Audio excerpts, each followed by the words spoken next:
Find is the brand new Netflix original film that hit the streaming service on June 23rd. The film stars Gabrielle Union as the character of Jenna, someone who's coming off of a 10-year long, very public relationship. And she's one of the most famous, one of the I guess, fashion designers in the country. She ends this 5 year, 10-year relationship. Then she gets fired from her job, goes back home, lives there for a year, and then her parents kick her out to go back and live her life back in Brooklyn to regain her career. As Jenna does this, she runs into another former compatriot, a character played by Gina Torres, who, they were going after the same jobs. Now Gina Torres's character is now Darzine, running one of the most successful fashion places in New York. And Jenna begs for a job, and this is where she runs into Eric, played by Keith Powers, who's Darzine's son, who they are now starting a very interesting fling with. The film is an hour and 39 minutes and is TV matured for the language. Welcome back to Brandon Movie Review. We talk about The Perfect Find on Netflix. I'm Max Dinenberg. If you're new to the channel, please subscribe to the bell. We're getting a lot of subscribers as of late. Really love that. Let's get to 160 here as quickly as possible. Please like the video, subscribe, ring the bell. I do movie reviews, TV show reviews, movie rankings, and every Monday I do my box office breakdown show. Also, please comment on, first of all, did you even know this movie was hitting Netflix this past weekend? What are your thoughts? If you've seen it, did you like it? Did you not like it? Do you like these type of movies? Do you not? Have you even heard of this movie before? Let me know in the comment section, and please like the video. So, The Perfect Find was a movie that I saw a trailer a month ago that Netflix released, and it was just the new Netflix movie of the week. So that's kind of why I watched it. I really like Gabrielle Union, so I was definitely interested in seeing this movie. So let's get into my review of The Perfect Find with my positives, the negatives, and my scores. So let's start with the positives. I do think that I think the three lead performances are excellent in this movie. Gabrielle Union is a lead actress in Hollywood, and then while she hasn't done like the big things, she's someone who I think doesn't get a lot of credit for how talented she is as an actress. She's a very likable lead actress in everything that she usually does. She can play someone who's unlikable as well, but she's usually very good playing the very likable characters. And here she plays someone who very fits her acting style and fits the type of movies that she's done for her whole career. But the kind of catch of this movie is kind of the age difference relationship that builds between Gabrielle Union's character, who's playing a 40-something-year-old who is in a relationship with Keith Powers' character, and he's like a 20-something-year-old. I know in real life, there is a 20-year difference between the two actors. So it's kind of it's a kind of a flip on the romance, seeing an age gap difference, especially between the woman who's older than the male counterpart, which we don't see in these movies. Keith Powers is also excellent in this movie. I wish he had more to do from a writing point of view, a little bit more into what his character is and why he is interested and why she really falls in love with him. But both of them do have tremendous chemistry. I think you do buy them as a couple as the movie goes on, and you are rooting for them to end up that way by the end of the movie. Also, Gina Torres plays one of the more entertaining characters of the film. She plays Eric's mom, who obviously does not like Jenna at all in the first place. Is just doing this out of spite and embarrassment of how basically Jenna embarrassed her whole career. Now she's going to return the favor to Jenna.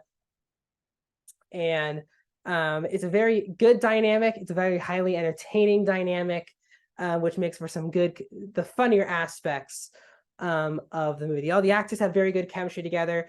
Another great part, I think, that the movie that isn't really being highlighted, I guess, in the promotion is kind of the look back of Jenna's whole fashion shoots here with Eric. Eric's like a videographer in the film, and they love old classic Hollywood. I think it's a really good beat to have into the movie that really makes it pop. I think a lot of these kind of fashion films these days do highly need these up-to-date fashions of today's time, and I like that the main characters in the show are fascinated with old Hollywood, particular actors that even I've never heard of before. And I think for those purposes, this movie definitely excels in that way, not just showing people who these legends are in Hollywood, but educating their audiences, which I think is also a really smart thing to do. um, in this movie. The chemistry is good. The cast is excellent. And it is a very much an easy watch. I was not hating myself watching this movie. It's definitely a breeze of a watch on Netflix. But let's get into, sadly, my negatives with the movie. And that really does come down to the script and honestly, for me, the music of the movie as well. Overall, the script, you've definitely seen this movie before, but a lot of rom-coms that are struggling these days, this movie does follow their patterns of repetition of the romance. There'll be a moment, there will be a scene where Jenna and Eric are cool being together, they're confessing their love to each other, and the next scene, they're fighting and they're ghosting each other. And this happens throughout the entire movie. It's like I just saw Elemental, and it has very similar repetitive patterns.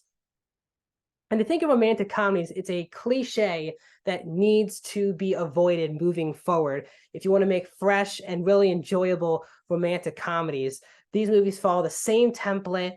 And you can tell that this movie does not try to stray away from that template, which I don't think is a bad thing. But the movie does get, for me, just a bit too repetitive of, they're a couple, they're really not a couple. There's just too many severe highs and severe lows. That the movie just can't really overcome sometimes. Another big problem with this is that Eric himself doesn't have too much of a character going on. I just don't understand why Jenna falls for Eric so quickly in the movie. Like instantly, the first time she sees him, she just falls for him. And I think there's a really interesting, and I like the similarities in the old school Hollywood thing, but there's kind of, this is kind of just base level script, base level interest for the characters. And I think the movie easily could have gone a lot deeper with not just this romantic relationship with Eric's character. You get so much, as you should, with Jenna's character. She's a very public figure who has a very public 10-year relationship, which came to an end. And I think another big problem with the movie is that in the first half of the movie, when Jenna and Eric are kind of hit or miss in the movie, they're just kind of arguing about the stereotypes of their specific generations. And I feel like they could have talked about their age gap and how that might be a problem or might not be a problem in a better way than there's both of them just yapping for the first, I would say, 30 minutes of the movie about each other's generations. It was a bit off-putting. I think a lot of movies these days that start to do these, or even have like race comedies or religious comedies, just throw everything at the kitchen window. And this movie does with this as it pertains to an age gap romance, because this movie tries to throw all the cliches at you and also all of the reasoning of why this could be good or a bad thing. It's just, for me, a bit too much. And when they start knocking on each other's generations, it was a bit distasteful, in my opinion. As I said, the use of music, for me, there's really good music in the movie, but I just don't think the composer or the director, whoever set up when to put music into the movie, it was just too much. There were scenes that literally just were conversations that don't need music, and sometimes even the music matches the loudness of the character's dialogue.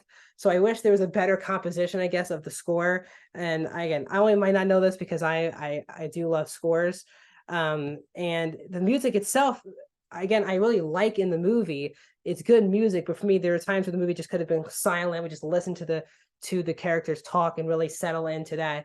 And I hear, sometimes I'll just hear music popping in for no reason. For me, it's a bit off-putting. So overall, this is not an awful movie for me, but for me, it's just not a good movie. It follows the exact romantic rom-com cliches that we've seen for years and years now. This movie does have charismatic lead actors in the film, especially from Gabrielle Union. Good chemistry with Keith Parrish and an entertaining performance from Gina Torres. And overall, I like the look back at classic Hollywood, but this runs into the same usual romantic comedy cliches, too many knocks on each other's generations, and the movie just is very surface level and does not go as deep as I wanted it to. So overall, I'm going to give The Perfect Find on Netflix a 2 out of 5 stars. I'm going to give it a 40%. So what are your thoughts on The Perfect Find? If you've seen it, tell me what you think in the comment section down below. More videos coming soon. I'll see you soon.